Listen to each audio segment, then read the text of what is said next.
রাখবেন ইনশাআল্লাহ। চলাফেরা উঠা বসায় আল্লাহ আল্লাহ জিকির করবেন ইনশাআল্লাহ। চলাফেরা উঠা বসায় আল্লাহ আল্লাহ জিকির করবেন ইনশাআল্লাহ।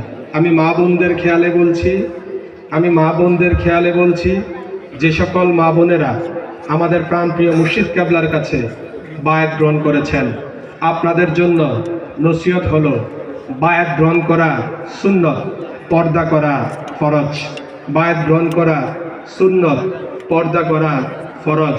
পর্দার দিকে খেয়াল রাখবেন, পর্দার দিকে খেয়াল রাখবেন।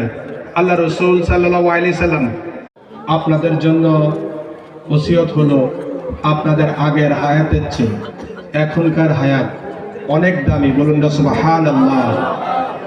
আপনাদের আগের হায়াতের চেয়ে এখনকার হায়াত অনেক মূল্যবান। বলুন সুবহানাল্লাহ। 5 ওয়াক্ত নামাজ পড়বেন।